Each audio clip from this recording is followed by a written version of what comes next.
जय Shriram. Gurumauli YouTube चॅनलमध्ये आपलं स्वागत आहे. भजन, कीर्तन, पौराणिक कथा पाहण्यासाठी आणि ऐकण्यासाठी गुरुमाऊली यूट्यूब चॅनलला सबस्क्राईब आणि लाईक करा. व्हिडिओ आवडल्यास व्हिडिओ शेअर करा. आज आपण श्रीराम विजय ग्रंथातील अध्याय 29 असे युद्ध कोणी नशे पाहिले हा पाहणार आहोत. श्रीराम लक्ष्मणाच्या वधाची प्रतिज्ञा करून इंद्रजित सेनेसह समारंगणावर आला. त्याने कपट्या मंत्रविद्याच्या बळावर मायेवी सीता करून तिला रथावर बसविले आणि रथ पुढे नेला. मारुती दृष्टीस पडताच त्याला इंद्रजित म्हणाला, मर्कटा, ही पा तुझी स्वामिनी सीता. हिनेच आमचा कुलक्षय चालवला आहे. ही स्त्री नसून कृत्य आहे, म्हणून तिला जिवंत ठेवणे बरे नाही. साऱ्या विद्वासाला ही कृत्या कारण आहे. एवढे बोलून एक शस्त्रघाताने इंद्रजिताने तिचा वध केला आणि तिला तेथे टाकून तो विजय रथाच्या प्राप्तीसाठी निकुंबळे जाऊन होम हवन करीत बसला. सरळ हृदयी हनुमंताला तो सीतेचा वध खरा वाटून तो शोक करीत रामाकडे आला आणि स्पुंदत त्याने सर्व वर्तमान श्रीरामाला सांगितले. ते ऐकून श्रीराम आणि वानर सैन्य शोकसागरात बुडाले. श्रीराम सीतेचे गुण आठवून विलाप करू लागले. लक्ष्मण त्याचे सत्वन करीत असता बिभीषण त्या ठिकाणी हसत आला आणि म्हणाला, सीता देवी लंकेत सुखरूप आहे. मायेवी सीतेचे हनन इंद्रजिताने केले. माझे प्रधान या गोष्टीचा तपास घेऊन आताच आले आहेत. बिभीषणाचा तो संदेश ऐकून सर्वांना आनंद झाला. नंतर बिभीषणाने सांगितले, इंद्रजित निळकुंभेत तप करत बसला आहे आणि तो होम करीत आहे. त्या होमातून अर्धा विजयरथ बाहेर आला आहे. जर सर्व विजयरथ बाहेर येईल तर तो कोणाला आटपणार नाही. यासाठी त्याच्या होम हवनाचा नाश केला पाहिजे. 2 वेळा इंद्रजित रणांगणावर आला आणि विजयीच घेऊन परत गेला. त्याचे कारण हा विजयी रथ होय. तेव्हा त्याचा होम प्रथम विद्वासाला पाहिजे. शिवाय जो 12 वर्ष निराहारी आणि विवाहित असून ब्रह्मचारी असेल त्याच्याच हातून इंद्रजिताचा मृत्यू आहे असे भविष्य आहे. यासाठी असा वीर इंद्रजिताचा नाश करण्यासाठी पाठवा. हे निवेदन संपताच श्रीरामांनी लक्ष्मणाकडे पाहिले. रामांनी त्याला जवळ घेऊन त्याच्या कानात मंत्रोपदेश केला आणि मस्तकावर वरदहस्त ठेवला. लक्ष्मण ती आज्ञा घेऊन श्रीरामाला वंदन करून तिकडे निघाला. त्यावेळी लक्ष्मणाला आनंदाने खांद्यावर घेतले आणि निकुंबळे जाण्यास उड्डाण केले. हा हा म्हणता ते निकुंबळे शिरले. त्या ठिकाणी राक्षसेना 7 व्याहू रचून इंद्राचे रक्षण करीत होती. इंद्रजित त्या गडातील एका विवरात हवन करीत बसला होता. त्या व्यूहाचे खंडन करून लक्ष्मण वानर वीरास आत शिरला. त्या ठिकाणी आलेल्या दूताला झुडपून काढले. त्या ठिकाणी रक्ताने न्हालेले इंद्रजित रक्तमांसांच्या आहुत्या होमात टाकत होता. त्या अग्निज्वलातून तेजस्वी अर्धरथ बाहेर आला होता.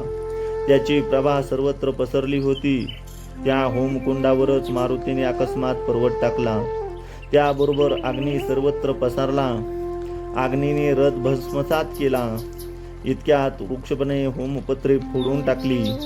यज्ञद्रव्ये फेकून दिली. हा गलबला ऐकताच ध्यानस्थ इंद्रजित सावध झाला. डोळे उघडताच त्याने यज्ञाचा विद्वास झालेला पाहिला. त्याला वाटले आज आपली 100 वर्ष भरली. तेव्हा तो आपल्या दैवाला दोष देत विवरातून बाहेर आला. नंतर तो एका दिव्य रथात बसून निकुंबळेच्या बाहेर आला. तो त्याला लक्ष्मण कपीसेनेसह बाण सोडण्यास सज्ज असलेला दिसला. आपल्या यज्ञाचा विद्वास केल्याने आधीच रागवलेला इंद्रजित दात करा खात लक्ष्मणावर चालवून गेला. तेव्हा राक्षस वानरांचे तुंबळ युद्ध सुरू झाले. वृक्ष पाषाणांचे हल्ली वानरांनी करावे तशी ती शस्त्रांनी राक्षसांनी परतावावेत. असे अनेक राक्षस आणि वानर धारातीर्थी पडू लागले. इंद्रजिताने लक्ष्मणावर बाणांचा वर्षाव केला, पण लक्ष्मणाने एकाच बाणाने त्याचे खंडन केले.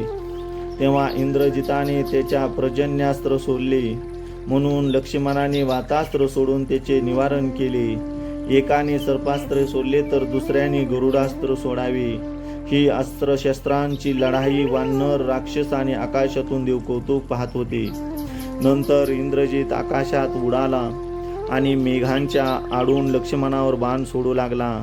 तेव्हा मारुतीने प्रचंड रूप घेऊन लक्ष्मणाला आपल्या हातावर उभा करून तो आकाशात उडाला. त्या ठिकाणी लक्ष्मण आणि इंद्रजित यांचा अद्भुत संग्राम झाला. असे युद्ध पूर्वी कोणालाही पाहावयास मिळाले नव्हते. ते आज सर्वांनी पाहिले. पृथ्वी कंपायमान झाली. इंद्रजित खाली उतरला तसा लक्ष्मणही खाली आला. पुन्हा दोन्ही सैन्याचे दारुण युद्ध सुरू झाले. शेवटी लक्ष्मणाने आपल्या भात्यातून एक राम नामांकित दिव्य बाण काढला. तो आपल्या धनुष्यास लावून म्हणाला, मी विवाहित असून ब्रह्मचारी व 12 वर्षे निराळे असेन तर माझ्या या बाणाने इंद्रजिताचे शिर तुटून पडेल. असे श्रीरामाचे चिंतन करून तो दैदिप्य बाण लक्ष्मणाने इंद्रजितावर सोडला. त्या बाणाने भुजेसह इंद्रजिताचा शिरच्छेद झाला. त्यापैकी भुजा लंकेवर पडली, शिर खाली पडले. ते वृक्षबाने धावत जाऊन झेलले. इंद्रजिताचा वध झालेला पाहून साऱ्यांना आनंद झाला. मारुतीच्या खांद्यावर बसून लक्ष्मण वानर सेनेसह रामचंद्राकडे यायला निघाले. वृक्षभने इंद्रजिताचे शिर रामाला दाखवण्यासाठी बरोबर घेतले. श्रीराम धावत पुढे आल्याने त्यांनी लक्ष्मणाला आलिंगन दिले.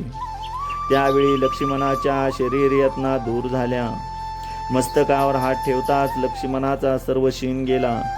नंतर वृषभने इंद्रजिताचे शिर रामापुढे ठेवले.